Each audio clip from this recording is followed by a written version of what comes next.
গাজীপুরের চান্দনা চৌরাস্তা এলাকায় গোলাপী নামে এক নারী ও বাদশা মিয়া নামে এক ব্যক্তি বাগবিতণ্ডায় জড়ান। পরে বাদশা মিয়া গোলাপীকে আঘাত করলে ওই নারী স্থানীয় সন্ত্রাসীদের ডেকে আনেন। স্থানীয় অন্তত ৫ জন সন্ত্রাসী দেশীয় অস্ত্রসহ বাদশা মিয়ার উপর হামলা করে। এ সময় বাদশা মিয়া স্থানীয় শাপলা মেনশন শপিং মলের ভেতরে ঢুকে যায়। সন্ত্রাসীরা বাদশা মিয়াকে কুপিয়ে জখম করে। বাদশা মিয়াকে কোপানোর সেই দৃশ্য মুঠোফোনে ধারণ করেন স্থানীয় সাংবাদিক, দৈনিক প্রতিদিনের কাগজের স্টাফ রিপোর্টার মোহাম্মদ আসাদুজ্জামান তুহিন। এই ভিডিও ধারণ নিয়েই ওই সন্ত্রাসীরা তুহিনের সঙ্গে বাগবিতণ্ডায় জড়ান। এক পর্যায়ে তারা সাংবাদিক তুহিনকে এলোপাথারি কুপিয়ে হত্যা করে।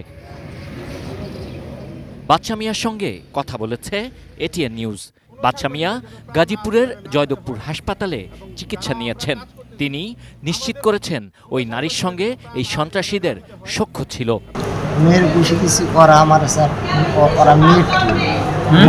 ওরা মেয়ের টিম মানে ওরা দৌড়াইলে গেছে, মেয়ে ওদের সাথে ছিল, ওরা দৌড়াইলে এলো।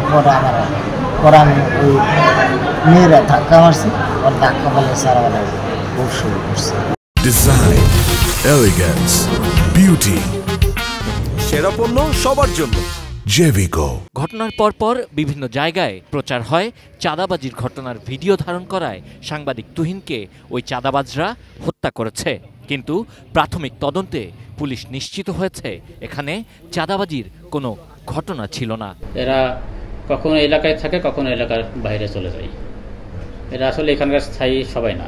এখন পর্যন্ত ৪-৫ জন শনাক্ত করতে পেরেছি। একটি নারী একজন পুরুষের সাথে কোনো একটা বাগবিতণ্ডায় জড়িয়ে যায় রাস্তায়।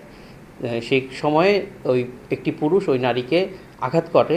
ওই আঘাতের সাথে সাথেই ওই নারীর পূর্ব থেকে পরিচিত ৪-৫ জন সশস্ত্র, দ্যাট মিনস হাতে চাপাতি সহ এসে ওই পুরুষ ব্যক্তিটিকে উপর্যুপরি আঘাত করে। আঘাত করার এক পর্যায়ে ওই পুরুষটিকে আর সিনের ভিতরে পাওয়া যায় না।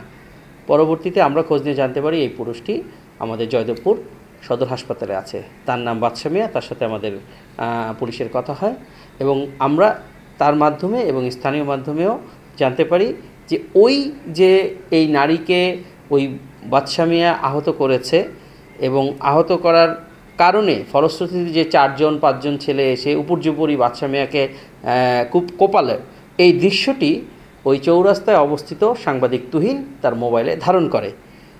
যেহেতু বাদশা মিয়া এই আহত হওয়ার পরেই রাস্তার একপাশে অবস্থান নিলে এই ভিডিও ফুটেজটি ধারণ করা সেই তুহিনকে এই ঘাতকরা তাদেরকে চার্জ করে এবং এই কেন করেছে এবং এটি ডিলিট করার জন্য বলে এবং এরই এক পর্যায়ে যখন তুহিন ডিলিট করতে চায় না কিংবা ভিডিওর বিষয়টি অস্বীকার করতে চায়, তখনই তারা ওই অবস্থাতেই ক্ষিপ্ত হয়ে তাকে উপর্যুপরি আঘাত করে মেরে ফেলে।